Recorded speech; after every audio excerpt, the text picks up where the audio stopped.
Bienvenue dans Les Clés du Succès, le podcast des indépendants. Je suis Maureen Béillard, spécialiste en communication et marketing depuis 2012, passionnée par le développement personnel, l'entrepreneuriat et le business digital. Chaque mardi, je partage avec vous des témoignages inspirants de professionnels qui ont réussi et des stratégies concrètes pour vous guider dans cet incroyable voyage vers le succès. Aujourd'hui, j'ai l'immense plaisir d'accueillir un invité d'exception, Gilles Dufour, qui, avec plus de 25 ans d'expérience, se positionne en tant que figure incontournable dans le monde du coaching des dirigeants. Sa réputation est bâtie sur un fort réseau, une excellente notoriété et des clients surtout extrêmement satisfaits. Mais Gilles n'est pas seulement un coach accompli, il se considère aussi comme un guerrier humaniste qui allie le corps et l'esprit pour relever les défis les plus ambitieux. Bonjour Gilles, merci d'avoir accepté cette interview aujourd'hui. Bonjour Maureen, merci de m'avoir invité avec plaisir. Gilles, est-ce que tu peux commencer par nous raconter brièvement qui tu es, qu'est-ce que tu fais concrètement? Aujourd'hui, concrètement, j'accompagne des dirigeants dans leur transformation et je l'accompagne sous des formats de coaching individuel, coaching collectif et formation autour de thèmes du leadership. Voilà, pour aider l'entreprise à réussir durablement ses challenges et ses objectifs de business, en prenant en compte cette dimension humaniste. C'est aussi pour ça que tu m'as appelé le guerrier humaniste, hein, qui est une de mes marques de fabrique. C'est à la fois un côté guerrier, on y va, et quand on y va vraiment. Quand on va se transformer, on va vraiment se transformer. Et en même temps, j'ai une vision très humaniste de l'entreprise, des gens, c'est-à-dire que tout le monde peut y arriver, tout le monde peut changer, tout le monde peut se transformer. J'y crois fermement. Et avec quelques réussites, on voit des gens qui m'ont vraiment beaucoup bluffé et surpris, hein. Les problématiques de leadership, ça se manifeste comment dans l'entreprise? C'est quoi la problématique qui en ressort? Moi, souvent, ce que j'aperçois, c'est que les gens ne savent même pas nommer leur leadership. Et moi, je suis très influencé par Camus. C'est-à-dire, ce qui est mal nommé, rajoute du malheur au monde, ce qui n'est pas bien nommé. Et donc, c'est important pour moi déjà d'aider les leaders à bien nommer leur forme de leadership et à voir en quoi elle est alignée avec leurs objectifs business ou en quoi est-ce qu'il faut qu'ils fassent évoluer leur leadership.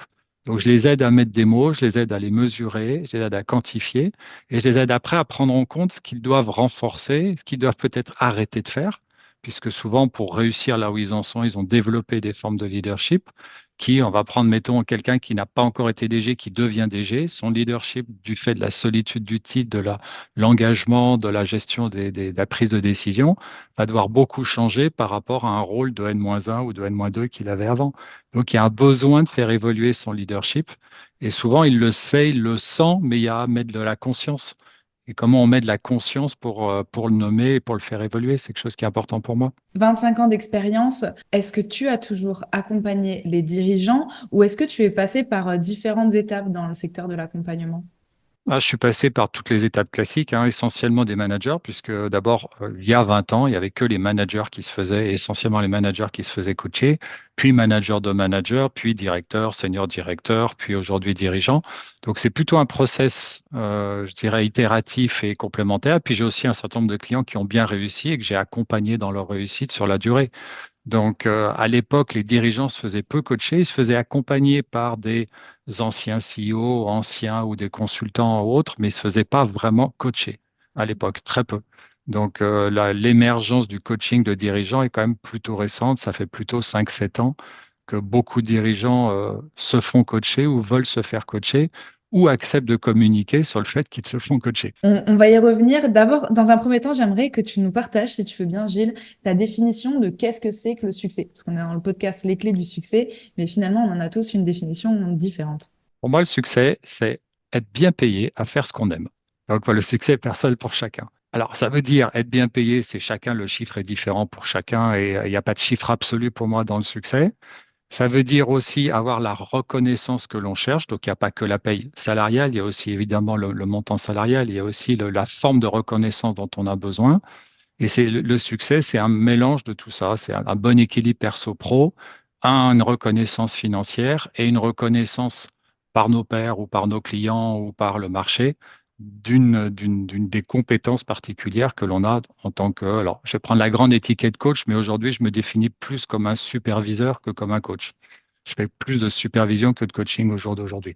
Mais je vais mettre ça sous le grand vocable de l'accompagnement. Toi, tu estimes que tu as atteint une forme de succès, que tu as trouvé les clés de ton succès. Est-ce que tu peux nous parler de ton parcours justement pour atteindre ce point d'équilibre et quels sont peut-être les challenges, les objectifs par lesquels tu es passé et les indicateurs qui te font dire qu'aujourd'hui, c'est bon? D'abord, il y a la patience. C'est-à-dire une clientèle, ça se construit avec le temps. Moi, aujourd'hui, j'ai beaucoup de bouche à oreille, j'ai beaucoup de gens récurrents. J'ai mon plus vieux client que j'ai encore aujourd'hui, c'est L'Oréal, et je travaille avec L'Oréal depuis 22 ou 23 ans. Donc, oui, il y a d'abord à développer certaines relations et il y a à les transformer en relations durables, en partenariat, qui est pour moi une des clés du succès. C'est-à-dire que les clients me font confiance, je leur fais confiance, on gère les problèmes s'il y en a, et ils savent identifier mes talents et me caster, me choisir sur effectivement les bonnes personnes à coacher ou les bons sujets à accompagner. Ce qui veut dire à la fois que j'ai une communication orientée sur ce que j'aime faire, ce que je sais très bien faire, où je vais avoir une probabilité d'attirer les bonnes personnes, donc d'avoir des super résultats, qui fait que le DRH, le boss et le coaché, ou l'accompagné, hein, ou le formé, vont tous se dire, chouette, j'ai contribué à accélérer le succès d'une personne, chacun à son niveau de casting du coach ou casting du formateur, choix des thèmes et accompagnement derrière. Donc, je pense que c'est une certaine rigueur, une constance, une patience à l'intérieur, et puis aussi choisir des styles de clients qui vous parlent, qui vous plaisent. Moi, j'ai choisi, par exemple, d'avoir des clients très différents. Je travaille grosso modo avec un des leaders dans chacun des domaines dans lesquels que je couvre. Donc, dans le luxe, je vais travailler avec une société. Aujourd'hui, c'est Cartier essentiellement. Dans les cosmétiques, c'est L'Oréal. Dans la banque, c'est BNP. Dans le jeu vidéo, c'est Ubisoft. Dans le retail, c'est Carrefour. Voilà, j'ai plutôt un, parfois deux, mais j'ai plutôt un client par secteur d'activité. Voilà, pour éviter justement de... Mon rôle, c'est de butiner, c'est de polliniser entre différents secteurs et d'apporter quelque chose de nouveau à un secteur, plus que d'expertise sectorielle. Même si j'ai bien sûr dans la finance une expertise sectorielle, j'ai oublié de dire, mais j'ai fait 15 ans de finance dans la banque d'affaires auparavant et à l'international. Donc, j'ai une compétence multiculturelle, mais une compétence financière qui fait que j'ai quand même une partie importante de mon chiffre qui est sur, on va dire, la banque, la finance ou les fonctions finance chez mes clients. Comment est-ce que tu as trouvé tes premiers clients en tant que coach? Comment ça s'est passé? C'est du réseau, un réseau. Mon premier client payant, c'est mon ex-femme. Donc, voilà, qui avait quelqu'un dans son réseau professionnel qui avait besoin d'un coaching. L'autre, c'était un ami d'un ami. Voilà, donc au début, c'est beaucoup par réseau, par ami d'amis. Je suis quelqu'un qui est moyennement réseau. Je suis pas un être spécialement sociable qui sort tous les soirs dans des dîners ou dans des trucs mondains ou autres. Mais j'aime bien les gens, j'aime bien déjeuner avec les gens, je m'intéresse aux gens. Donc j'ai une bonne capacité à créer un lien assez fort avec un certain nombre de personnes, avec un certain affect, dans lequel je m'intéresse à leurs problématiques, à leur histoire, à voilà, comment je peux les aider. Ce qui fait que j'ai des relations assez stables dans le temps, longue durée, avec la plupart de mes clients. Ouais.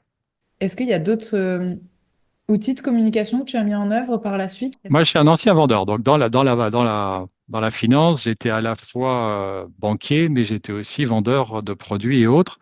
Donc, même si on dit que le coaching, alors moi, je vends aussi de la formation, je vends pas que du coaching, mais je vais mettre le vocable coaching au sens large. Même si on dit que ça se vend pas et que ça s'achète, il y a quand même une forme de vente à avoir. La première chose vendre, c'est qui notre cible? Là, je vais te paraphraser, hein, je vais dire à qui on vend et qu'est-ce qu'on vend et en quoi on est spécifique ou en quoi on est unique. C'est-à-dire quel est le problème qu'on adresse et qu'est-ce qui fait que Gilles Dufour est différent d'un autre coach, puisqu'il y a des tas de coachs très bien, il y a des tas de coachs qui ont des tas de talents, mais en fonction de notre historique, de notre personnalité, de notre sensibilité et de nos courants de pensée, hein, sur lesquels on a été formé, on va gérer les problématiques et accompagner nos clients différemment. Donc, il est important d'être clair là-dessus. Et il est important de trouver comment on adresse un marché suffisamment large pour pouvoir bien en vivre, mais pas trop pour qu'on ne soit pas, pas trop couteau suisse, quoi, qu'on soit pas, qu'on soit suffisamment donner envie, hein, les startups appellent ça de la traction, c'est-à-dire que quand les clients voient notre profil ou autre, ils ont envie de nous appeler. Quand ils ont envie de nous appeler, ils ont envie de nous voir. Et quand ils ont envie de nous voir, ils ont envie de nous choisir. Puisque finalement, le process, c'est un peu ça. Hmm. Donc, il faut arriver à développer cette traction. Ouais, les startups ont vachement bien formalisé tout ça. Et cette traction, bah, c'est un mélange de notoriété, c'est un mélange de style, trouver son style. C'est un mélange de look, hein. J'adore porter des cachemires directement sur la peau. Voilà, c'est un mélange tout ça, c'est un ensemble. C'est un mélange d'alignement. Moi, je suis prof de yoga aussi à côté, donc je crois beaucoup à l'alignement entre ce qu'on dit, ce qu'on fait, ce qu'on vend et ce qu'on réalise in fine. Donc, pour moi, ça, c'est important. Et c'est cet alignement qui va donner de la puissance. Là, j'entends finalement, alors moi, avec ma casquette et mes lunettes plus de spécialiste en marketing, en fait, j'entends beaucoup de personal branding, de l'image de marque personnelle qui fait qu'on segmente plus tellement la vie perso, la vie pro, le fait d'avoir une activité de prof de yoga, d'être cohérent aussi, congruent dans son quotidien avec sa façon de vivre, et puis jusqu'aux vêtements qu'on porte, tout ça crée un ensemble avec Mm, nos valeurs, avec notre parcours, notre vécu mm. aussi, nos affinités. Et tout ça crée un ensemble qui crée nous et qui finalement devient cette marque personnelle qui fait qu'une personne, un client va être plus attiré pour travailler avec nous ou plutôt avec un confrère qui répondra, qui résonnera davantage avec lui, quoi. Exactement. Et d'ailleurs, je fais des formations en marketing de soi. Moi, je viens d'un monde, je viens d'un monde de la banque, on ne l'utilisait pas, en plus d'un monde personnel, familial. Je suis même ingénieur en centrale nucléaire, moi, à la base, en formation initiale. Donc, j'étais très loin de ça. Donc, j'ai appris le marketing. Je me suis fait beaucoup coacher d'ailleurs par des ex-marketeurs qui avaient fait 20 ans d'expérience de marketing, qui étaient devenus coachs et qui m'ont aidé dans cette approche à comprendre ce concept de marketing de soi, ce concept de comment créer de la proximité, comment créer de l'envie, comment créer de l'attraction, que vous, marketeurs, savez bien, mais qui finalement, pour beaucoup d'entre nous, coachs ou formateurs, superviseurs, est finalement assez éloigné de notre réalité ou de ce que l'on pense important. Et en fait, c'est clé. On est dans un métier où on est choisi un peu pour des compétences pro, mais aussi beaucoup pour qui on est. L'énergie qu'on dégage, voilà, moi je fais beaucoup de sport, je fais du sport à assez bon niveau. Ça attire certains, ça en fait fuir certains, et parfait, parce que ceux que ça attire, c'est probablement ceux sur lesquels j'aurai plus de capacité à créer un lien et à faire une alliance pour les aider à transformer ce qu'ils veulent transformer. Ouais. Moi, je suis un coach très transformationnel. Mm. Intéressant cette notion que tu soulignes de quelque part on peut pas plaire à tout le monde. Ça va en repousser certains, ça va en attirer d'autres. Je crois que le tiède ne vend pas. Je crois qu'il y a un moment donné où si vous ne déplaisez à personne, à part votre ego, Ouais. vous n'allez pas satisfaire grand monde parce que ça veut dire que derrière il y a personne qui risque véritablement s'attacher, quoi. Voilà. Donc, il y a besoin de marquer dans notre marketing de soi, c'est des traits spécifiques, je dirais presque plus de notre personnalité que de nos talents, même si les questions souvent de gens sont c'est quoi les cas, c'est quoi il y a un peu de cas d'usage ou des choses comme ça. Mais in fine, le vrai choix des gens, il est sur une énergie, il est sur une envie de travailler avec quelqu'un. Voilà. Et moi, je m'aperçois, une des raisons, à mon sens, de mon succès, c'est que j'ai une bonne capacité à attirer les bonnes personnes avec lesquelles j'ai une très bonne probabilité de créer une bonne alliance et un bon accompagnement, donc une très bonne probabilité d'avoir des super succès. Et donc, voilà. Et c'est ça qui fait qu'à la fin, le radio tam-tam et voilà, le bouche-oreille fonctionnent bien. C'est que j'ai attiré les bonnes personnes et que statistiquement, j'ai plutôt pas mal de succès sur les résultats de mes clients. Après, qu'est-ce qui est dû à moi, qu'est-ce qui est dû à eux, j'en sais rien et on le saura jamais, hein. De toute façon, c'est la limite de ce métier. Mais je les ai aidés à prendre confiance en eux ou à mettre en œuvre, ou voilà, ou parfois j'étais juste la bonne personne au bon moment pour les aider à accélérer ou à mettre en œuvre ce qu'ils veulent mettre en œuvre. Le radio tam tam. Une fois qu'on a trouvé son positionnement, une fois qu'on sait à qui on parle, une fois qu'on sait de quoi est-ce qu'on parle, donc l'offre, hein, c'est ce que tu évoquais tout à l'heure. Ensuite, on a cette partie de travail de image de soi. J'ai aimé cette image de soi, ce personal branding, pour poser son énergie et puis voir avec qui on va raisonner ou non. Mais encore faut-il pouvoir être en contact avec ces personnes-là. Alors concrètement dans la matière, quelles sont les actions de communication? Comment tu as fait pour être mis en contact? On a entendu le réseau. On a entendu ensuite la recommandation des anciens clients. Est-ce qu'il y a d'autres outils que tu as mis en œuvre? Oui, moi j'ai privilégié ces deux-là, plus j'ai un blog que j'ai depuis un certain temps sur lequel je partage mes idées fortes, mes convictions. Je pense qu'aujourd'hui, les gens ont plutôt envie de travailler avec des gens qui ont des convictions et que en découvrant ou en comprenant les convictions de cette personne, on va avoir envie ou pas de travailler avec cette personne. Donc, j'ai un blog qui paraît à peu près toutes les 2 semaines. Je parais à peu près une fois par semaine sur des messages plus précis, plus clés, où j'aime bien, moi,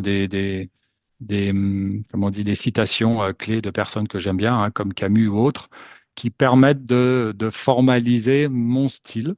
Voilà. Et après, moi, j'ai la chance aujourd'hui de ne plus faire de prospection en froid. Voilà, mais parce que aussi, ça fait 25 ans, j'ai un business qui a tourné. Après, il y a aussi une chose qui est importante, c'est que je fais aussi de la formation parce que réseau, ça prend beaucoup de temps. Et donc, pour ceux qui, voilà, d'être payé à faire du réseau, c'est important. Donc, par exemple, en formation, quand on a 10 personnes qui arrivent, statistiquement, il y en aura un sur 20 ou un sur 30 qui après voudra se faire coacher ou connaît quelqu'un qui veut se faire coacher dans l'entreprise. Ce qui fait que ça alimente aussi, et finalement, on est payé pour faire du réseau. Et donc aussi, c'est important de trouver une manière d'être payé par ses expertises, en trouvant dans ses expertises celles qui fassent du sens, en ayant un business complémentaire, je dirais, du coaching ou de la supervision, hein, qui vient plus par réseau, mais qui va nous amener et renouveler notre réseau. Voilà, donc soit on a un animal très sociable et on rencontre beaucoup de gens, c'est pas mon cas. Donc moi, le fait de faire de la formation, de rencontrer beaucoup de gens, d'avoir 10 personnes qui viennent parce que le thème les intéresse, mais il y en a certains qui vont se dire, tiens, j'ai envie de bosser avec Gilles, j'ai envie d'aller plus loin, ou voilà. Et donc ça, c'est passionnant et c'est intéressant de construire son business model. Moi, je vais vraiment le dire, parce que le business model du coaching n'est pas très bon, puisque au bout de 9 mois, vous perdez votre coaché et il faut a priori pas le coacher pendant encore au moins 2, 3 ans. Donc ça veut dire qu'il faut trouver une forme de récurrence dans son business, alors que structurellement, le coaching est construit sur une non-récurrence. Donc, il faut arriver à trouver comment on peut compenser cette non-récurrence du coaching. Donc, ces deux choses, c'est arriver à se faire référencer par des DRH et des DG qui vous envoient des clients régulièrement. Et c'est aussi trouver un métier comme la formation ou le conseil, hein, ou d'autres où vous rencontrez plein de gens qui vont avoir la chance de vous rencontrer et donc vont éventuellement, pour certains, avoir envie de travailler avec vous.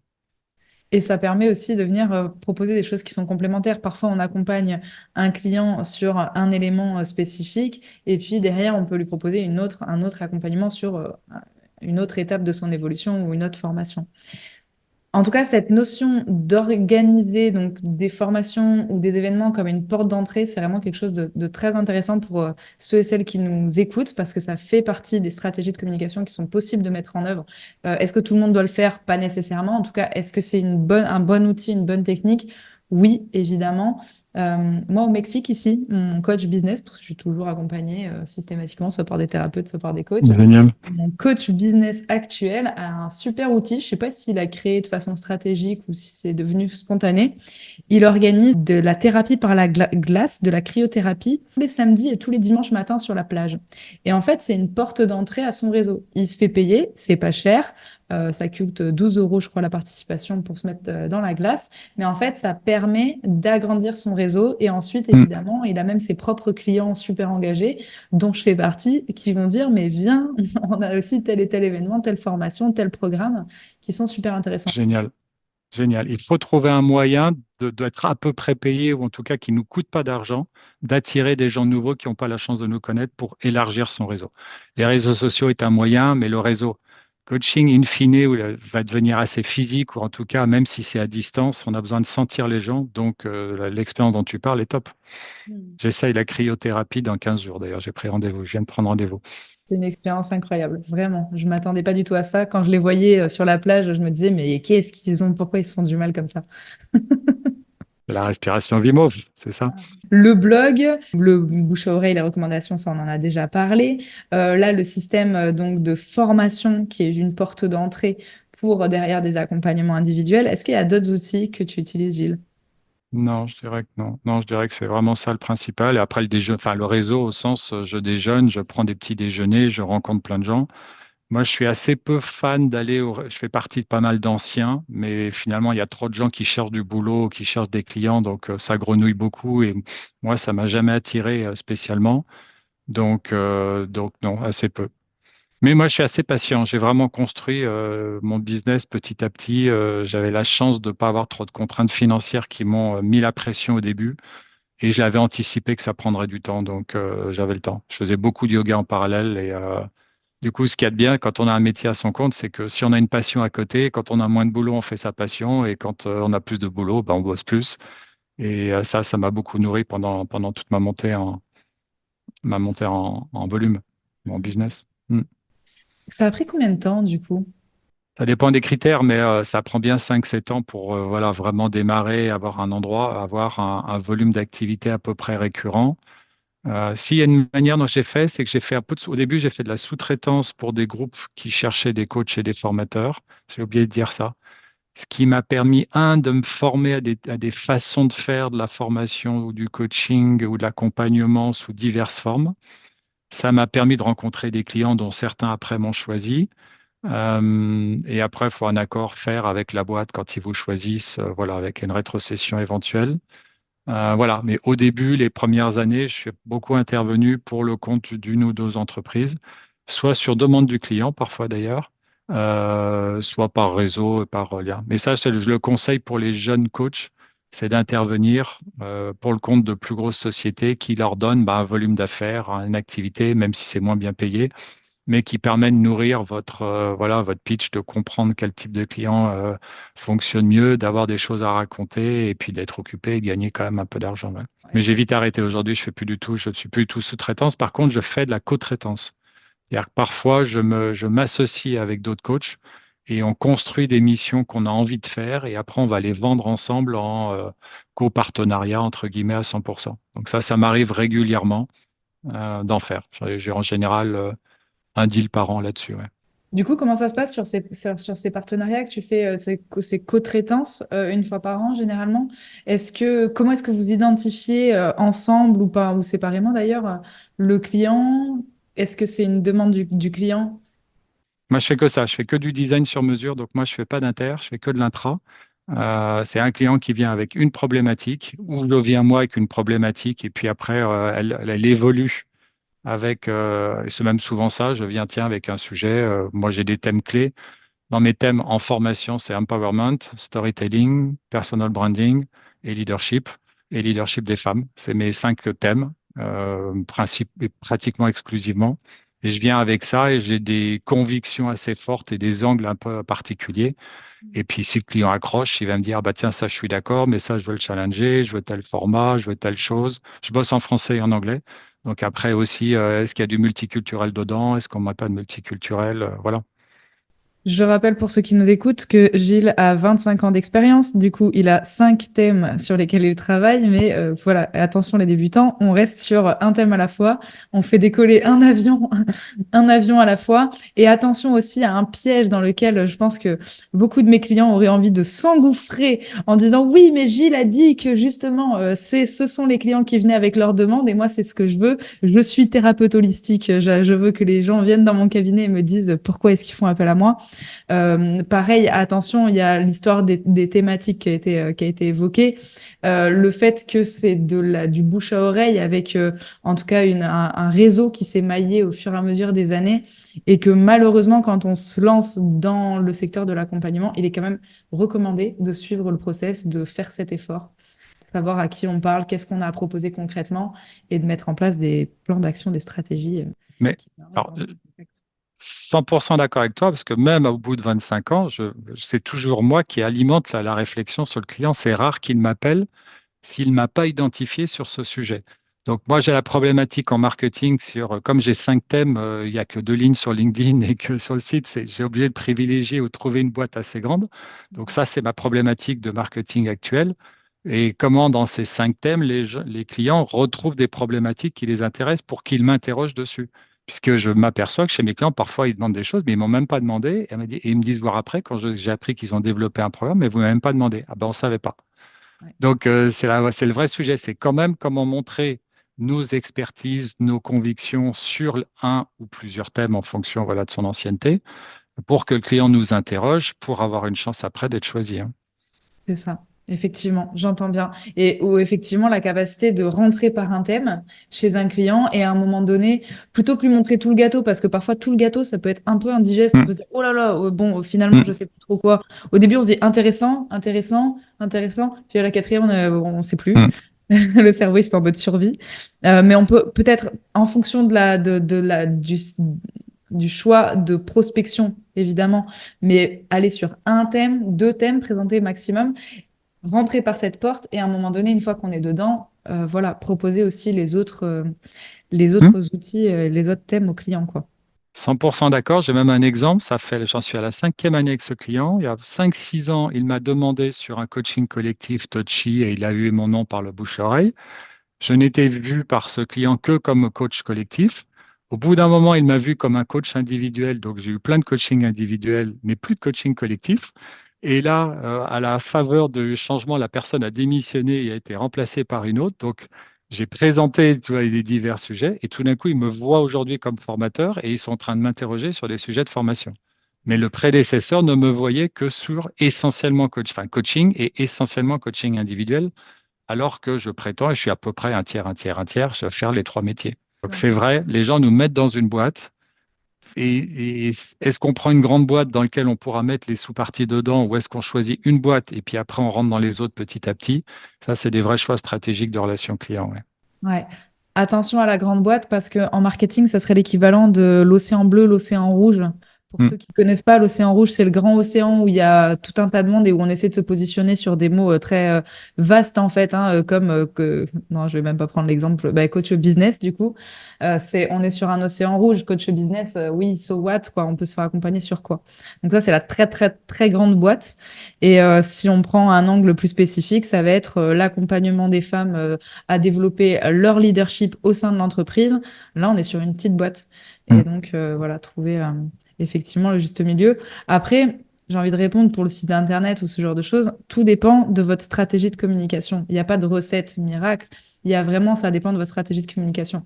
Si votre site internet sert à envoyer votre client quand vous avez déjà présenté l'offre, vous pouvez avoir toutes vos boîtes, vos offres de présenter. En revanche, si c'est pour faire du référencement et que la personne elle arrive sur le site web et s'il y a trop de boîtes différentes, elle va plus rien y comprendre et il y a de fortes chances que ça déclenche pas quoi. mm. Alors, j'ai un seul client en 25 ans qui est arrivé via LinkedIn, Ouais. qui était en novembre-décembre, une collectivité locale. 100% de mes autres clients, c'était du bouche-à-oreille de quelqu'un dont LinkedIn a aidé à la décision en vérifiant. Donc, les réseaux sociaux aident à comprendre ou à le faire. Mais moi, je n'ai eu qu'un seul client qui m'a contacté en direct via LinkedIn, via ma communication sur un réseau, hein. Donc, attention, Intéressant. après, je suis peut-être pas de la génération des gens qui décident et qui choisissent essentiellement sur les réseaux sociaux, mais c'est un aide à la décision, c'est un aide au choix, mais c'est en tout cas pour moi pratiquement jamais une raison de choix. On m'a recommandé, ils ont demandé à leur réseau, est-ce que tu connais un coach pour telle problématique, tel style, et qui derrière vérifie sur LinkedIn, vérifie sur les réseaux, vérifie ailleurs, et après m'appelle. Exactement, c'est très intéressant cette notion de vérifier. En fait, il y a vraiment trois étapes quand on Hum, communique qui sont le trafic, comment on fait en sorte d'être connu pour la première fois, d'être mis en contact pour la première fois avec quelqu'un, que ce soit au niveau digital ou en présentiel, la confiance et ensuite la conversion. Trafic, confiance, conversion. Et ces trois étapes, il est indispensable de pouvoir passer par les trois. Parfois, certains médias qu'on utilise, comme par exemple là, Gilles, c'est probablement ton cas, LinkedIn, ça sert à la confiance. En hum. fait, c'est l'endroit où quand la personne elle va te chercher, elle va dire, ah ouais, ok, il y a ce diplôme, il y a ce témoignage de telle personne, cette recommandation, il y a telle publication super intéressante et, et avec un avis tranché, un positionnement fort sur un thème qui en plus me tient à cœur, etc., etc. Et après, il y a un thème qu'on n'a pas du tout abordé qui est important, c'est aussi la confiance dans sa compétence et sa capacité à pouvoir résoudre des problèmes qui arrivent. Parce que jeune coach, on sait en théorie faire, en pratique, et c'est quand même un métier assez expérientiel.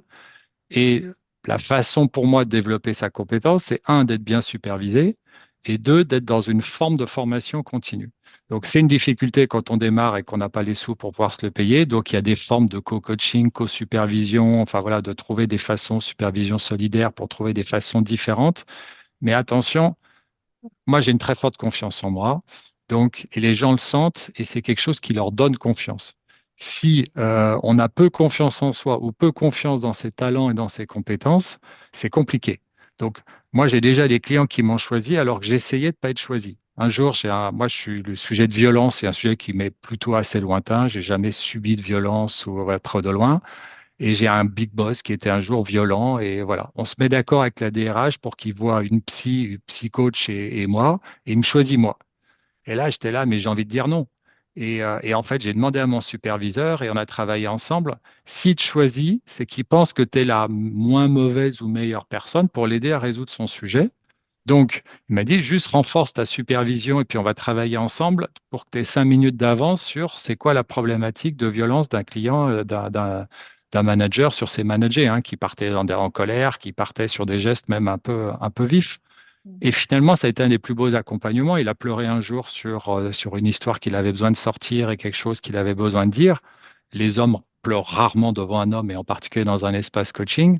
Et moi-même, j'ai pris une forme de confiance en moi sur gérer des cas où je ne savais pas que j'étais compétent, entre guillemets. Et pour moi, ça, c'est aussi important, c'est que si le client ne sent pas que vous pouvez gérer des problématiques qui sont pas simples, parce que pour le DRH, il est aussi démuni, hein, comment gérer la violence d'un big boss, comment gérer certains sujets, il est important de savoir que vous pouvez répondre et qu'en étant vous-même bien accompagné, vous allez pouvoir le faire. Et après, je parle aussi de la symétrie des attentions. Si on s'occupe bien de vous, vous allez pouvoir bien vous occuper de votre client. Si personne s'occupe de vous, comment voulez-vous vous occuper de votre client? Quand vous allez dans une boutique, vous voyez très bien si le vendeur est bien managé, hein. Si le vendeur est mal managé, ça se voit tout de suite, hein. Ouais. Moi, c'est un critère clé, hein. Donc, pour moi, c'est important. Je le dis aussi en tant qu'ancien président du syndicat professionnel des coachs et superviseurs et en tant qu'ancien président de l'association des superviseurs, mettre en place ce qui va nous permettre d'avoir confiance en nous et de gérer des problèmes inattendus ou des sujets sur lesquels on n'est pas compétent ou on ne sait pas qu'on l'est, c'est fondamental parce que ça va nous aider dans notre marketing, ça va nous aider à dire, bah oui, je peux gérer, et puis si je ne sais pas faire, bah, je vais apprendre, mais en toute, entre guillemets, en toute sécurité pour son client.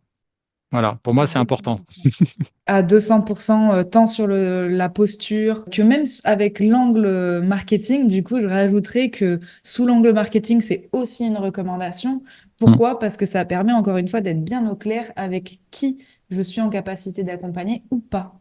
mm, Et ou pas, c'est très important. Enfin, il y a mm, forcément des personnes que vous ne pouvez pas accompagner. Moi, je suis experte en communication et marketing depuis plus de 11 ans et il y a tout un tas d'endroits où je peux pas aller, en fait. Tout simplement, je n'ai pas mm, les compétences aujourd'hui. Est-ce que je pourrais me faire accompagner par un superviseur? D'ailleurs, c'est le cas.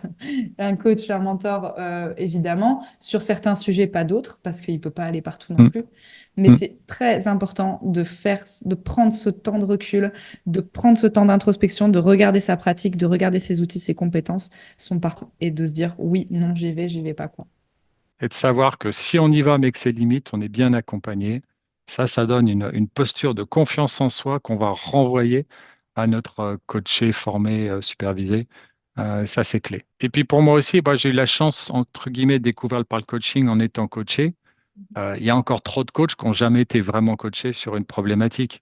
Donc ça, je pense aussi, ça fait partie, c'est découvrir, comprendre de l'intérieur, c'est quoi les problématiques, comment on choisit son coach, hein. Moi, je le vois, c'est très difficile pour moi de choisir mes superviseurs ou mes coachs.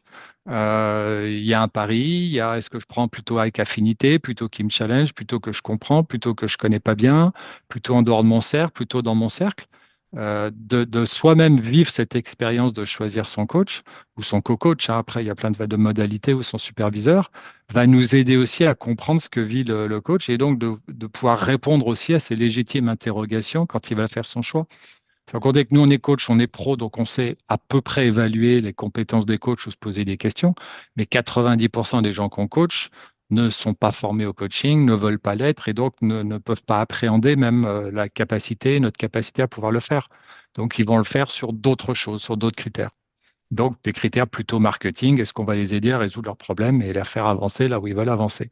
Très intéressant aussi, évidemment, d'être coaché, soi-même coaché, ça paraît juste une évidence, quoi, des Ouais, professionnels. mais ça fait partie dans ce qu'il faut dire et répéter. Mm, Ouais, je suis d'accord, mm. je suis complètement d'accord. Gilles, pour terminer cet échange, est-ce que tu as envie de nous partager un dernier conseil pour ceux et celles qui nous écoutent et qui se lancent sur la marche à suivre? Oser. C'est-à-dire que la vente, statistiquement, on va se planter. Il y en a, ça va marcher, il y en a, ça va pas marcher. Donc, il y a à ne pas mettre son ego sur vouloir à tout prix vendre à tel client telle chose, mais trouver le bon équilibre entre créer une alliance, comprendre la problématique de son client, celle qu'on peut l'aider à résoudre, et en même temps oser parfois se survendre, parfois se sous-vendre. Je vois ceux qui ont peu confiance en eux ont tendance à toujours se sous-vendre, ceux qui ont trop confiance en eux ont tendance à toujours se survendre. Moi, je dirais que finalement, la vente, c'est un jeu. C'est un jeu. Moi, j'adore le ping-pong. Si vous aimez le tennis ou le squash, après chacun son sport ou sa métaphore, mais c'est un jeu dans lequel il faut oser. Voilà. Donc, j'aurais envie de dire, osez et donnez-vous les moyens pour. Voilà. Après, les pièges, il y en a tous et c'est même bien d'y tomber. On apprend malheureusement quand même encore beaucoup de ses erreurs. Donc, c'est bien. Mais osez. Je vais terminer sur un mot positif. Osez et jouer avec le concept de vendre, vous marketer. Se vendre dans la culture française, c'est super dur, hein. Moi, je l'ai appris grâce. J'ai eu la chance de bosser aux États-Unis, voilà. Et c'est un monde qui est compliqué pour nous Français, mais dans lequel il y a des choses passionnantes. Et d'apprendre à oser se vendre, c'est fabuleux, hein. C'est fabuleux. Mon coach dit vendre, c'est de l'amour. En fait, proposer une solution à une problématique. Donc, Mm. vendre, c'est. Il dit, vous seriez. Ah, c'est de l'espagnol, du coup, j'ai mes phrases qui me viennent en espagnol. Il me coach en espagnol. Mais ce côté de. Vous devez, en fait, vendre à vos clients parce que vous avez une solution à leurs problèmes. Et si vous ne Mm. leur vendez pas, ça veut dire que vous ne voulez pas les aider. Ouais, super, très beau retournement, ouais, j'adore. Et c'est parce que j'ai beaucoup travaillé moi, sur être aimable, c'est-à-dire comment les gens ressentent que l'amour que vous pouvez leur donner au sens de les aider à résoudre leurs problèmes, les aider à avancer au moins une étape, voilà, si ce n'est vers la solution, et que vous allez le faire avec une forme de bienveillance et une forme d'humanité qui va leur faire dépasser ou atteindre ou quasi, en tout cas bien avancer sur là où ils rêvent d'aller, où ils ont envie d'aller. C'est aussi la métaphore du bateau, c'est garder son cap et avancer. Bon, là, c'est le beau temps, c'est pas toujours le cas dans la vraie vie, mais c'est mettre ses voiles, mettre et profiter du soleil et puis tracer, quoi. Excellent. Merci beaucoup, Gilles Dufour, pour cet échange, pour cette interview. Merci à nos auditeurs qui ont pris le temps d'écouter jusqu'à la fin. N'hésitez pas à nous retrouver sur Instagram si vous voulez poser des questions, interagir sur le podcast, donc Les Clés du Succès, podcast Les Clés du Succès sur Instagram, tout attaché. Et n'hésitez pas à retrouver également Gilles sur ses différentes plateformes, son blog, évidemment. Il y a peut-être une lettre, une newsletter sur laquelle on peut s'inscrire pour être... Voilà, sur le blog, vous allez sur le site Bien Lead/blog, coaching transformationnel, leadership transformationnel. Mais vous faites Bien Lead ou vous faites Gilles Dufour. Je suis en train de refaire le site Gilles Dufour. Donc, et voilà. Et puis j'ai 2 jeux de cartes aussi. On n'en a pas parlé. Enfin voilà, j'ai créé des livres aussi, des jeux de cartes. Voilà, je m'amuse à créer des produits sur des convictions fortes, comme les archétypes, comme le jeu des intelligences, et bientôt un nouveau jeu sur les besoins. Comment de façon ludique s'amuser sur mieux comprendre ses besoins. Merci beaucoup, Gilles. Je propose. Merci Maureen. Vous l'avez compris, il n'existe pas une, mais des clés du succès. Chaque parcours est unique, mais les fondations restent les mêmes. Découvrez-les gratuitement sur lesclésdusuccès.fr. Et on se retrouve mardi prochain pour de nouvelles sources d'inspiration. C'était Maureen Béillard sur LCS.